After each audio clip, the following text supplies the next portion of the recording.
Hi there.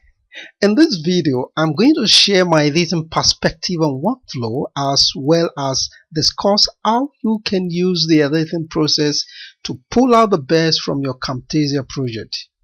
Editing is a creative process. Everyone has their own way of doing it. The main thing to understand is that no one needs to know what goes on behind the scene in your video. All anyone will ever see is your finished product. It's not like a live presentation where you have to nail it in the first take.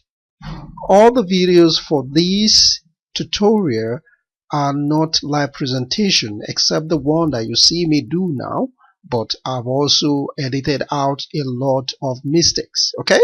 If you are willing to spend some time editing, you can turn a mediocre performance into a professional presentation. I'm going to share some of my ideas and editing practices, and you can choose the one that works for you.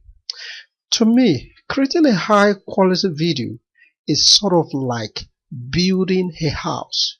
You start with the foundation, add the framing, then the plumbing and electrical and so forth until you've finished everything off with painting and every other thing that will make the house look good.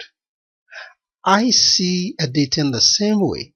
I start with my message, which is the foundation of my video. So in the subsequent video, we should talk more on the processes of editing. See you in the next video. Thank you for watching. Bye.